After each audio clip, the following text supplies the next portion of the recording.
सभी को नमस्कार। हमारे YouTube चैनल में आप सभी का एक बार फिर से बहुत बहुत स्वागत। आज की वीडियो में पढ़ने जा रहे हैं यमुना नदी। जैसा कि आप सभी लोग जानते हैं कि यमुना नदी का उद्गम उत्तराखंड के उत्तरकाशी जिले से हुआ था।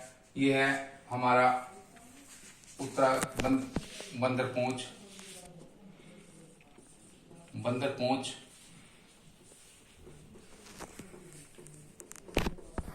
यमुना नदी का उद्गम बंदरपुर श्रेणी के यमुनोत्री ग्लेशियर से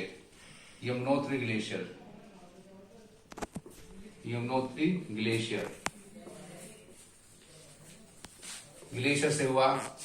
तो ऐसे चलते हुए ये इसमें कुछ नदियां इसके दाएं से और कुछ नदियां इसके बाएं से आगे मिलती जाती हैं।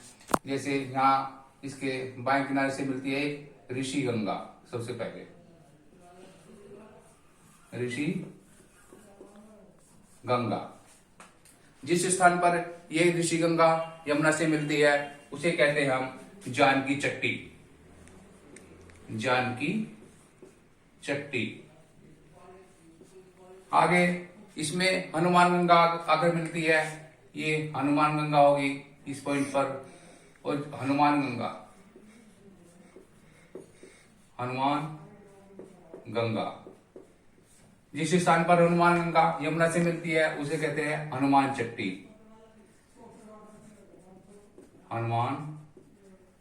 चट्टी। इसके बाद अगला पॉइंट आता हमारा नौगंगा। यहाँ पर आकर मिलती है एक नदी, ऊपर से मिलती है, इसको कहते हैं हम ये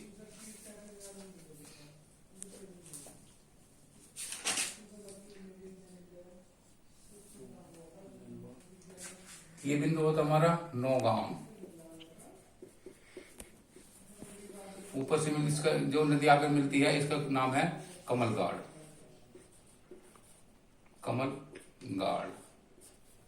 और इसके नीचे मिलते फिर एक भद्रीगाड़।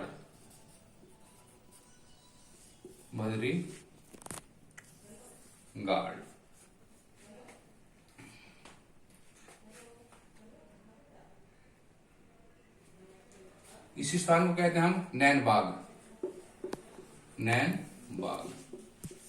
उत्तराखंड में ये गाड़ और गधेरा उत्तराखंड में एक छोटी छोटी नदियों को कहा जाता है।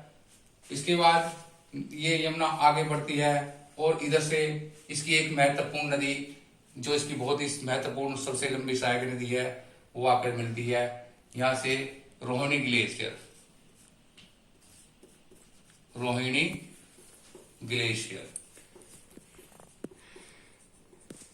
ग्लेशियर से एक सूपिन नदी निकलती है और इधर डोडरा कवार से निकलती है। इधर है डोडरा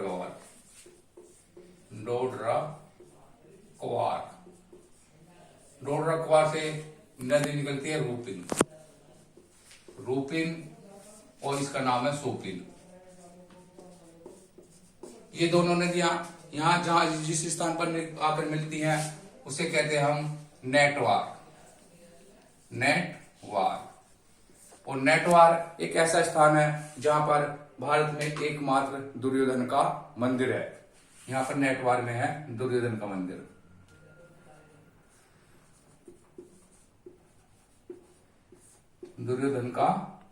मंदिर।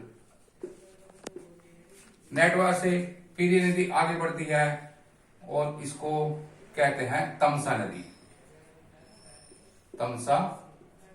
इस बीच कहते हैं इसको तमसा नदी से इसलिए कहते हैं कि जब दुर्योधन मर गए थे तो दुर्योधन के जो अनुयायी लोग थे वे उसके विलाप में बहुत उन्होंने तमस किया, तो इसलिए इसका नदी का नाम पड़ गया तमसा नदी।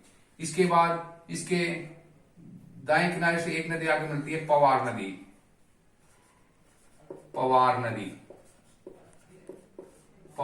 जिस नदी स्थान पर आकर ये तमसा नदी से मिलती है इस बिंदु को कहते हैं तूनी। और तूनी से आगे ये फिर नदी आगे बढ़ती है तो तब इसका नाम होता है टोंस नदी। टोंस नदी। टोंस नदी यमुना की सबसे बड़ी सहायक नदी है पहाड़ी क्षेत्र में, लेकिन आगे चलकर चंबल नदी इसकी सबसे बड़ी सहायक नदी हो जाएगी। तो टोंस नदी जो है, टोंस नदी यमुना से 2.5 गुना जल लेकर आती है और यमुना में यहाँ मिल जाती है। जिस स्थान पर यमुना और टोंस आपस में मिलती हैं उस स्थान को कहते हैं कालसी। कालसी नामक स्थान पर यमुना और टोंस आपस में मिल जाती है। टोंस नदी की कुल लंबाई 148 किलोमीटर है, जो कि यमुना से 2.5 गुना जल लेकर आगे बढ़ती है। कालसी से में दोनों नदियां मिलकर फिर आगे बढ़ती है और ये उत्तराखंड में एक स्थान पड़ता है डाक पत्थर। और डाक पत्थर में से आगे चलकर ये डाक पत्थर में यहाँ से एक नहर निकाली गई है इससे। इस नहर का नाम है शक्ति नहर। और ये शक्ति नगर विकास नगर क्षेत्र को सिंचाई का साधन माना जाता है। शक्ति नहर से विकास नगर में जो कृषि कार्य किया जाता है वो शक्ति नहर के माध्यम से ही किया जाता है। फिर ये नहर आकर इस पर 2 परियोजना बनाई गई है, ढकरानी परियोजना और दूसरी है ढालीपुर परियोजना योजना। और ये नहर फिर आकर इसी नदी में मिल जाती है और यहाँ पर ये पॉइंटा साहिब नामक स्थान पर मिल जाती है। ये पॉइंटा साहिब है, पॉइंटा साहिब जो कि सिखों का एक पवित्र स्थान है। यहाँ पर गुरु गोविंद सिंह ने एक गुरुद्वारा बनाया था और यहाँ पर अपने जीवन के 4 वर्ष भी गुरु गोविंद सिंह ने बिताए थे। और पॉइंटा साहिब में एक ऐसी दूरबीन लगाई गई है जहां से पाकिस्तान स्थित करतारपुर में स्थित गुरुद्वारे को, जो कि गुरु नानक जी का गुरुद्वारा था, उसको यहाँ से पॉइंटा साहिब से दूरबीन के माध्यम से देखा जा सके। उसके पश्चात पॉइंटा साहिब से आगे बढ़ती हुई यह नदी यूपी में प्रवेश मसूरी में जो है मैदानी क्षेत्रों में प्रवेश करती है और मसूरी से फिर ये आगे बढ़ते हुए इलाहाबाद के पास गंगा में मिल जाती है, जो कि गंगा की सबसे बड़ी सहायक नदी है। और अगर बात हम इसकी लंबाई की करते हैं तो यमुना नदी की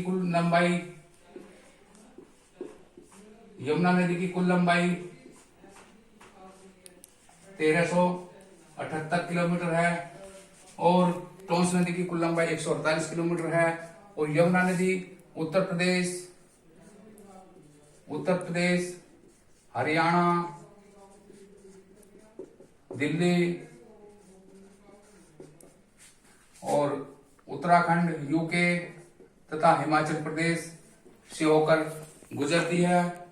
और उत्तर प्रदेश में यह यमुनानगर, सहारनपुर, करनाल, पानीपत, दिल्ली और दिल्ली से आगे फिर मथुरा, आगरा से होते हुए इलाहाबाद के पास यमुना में मिल जाती है।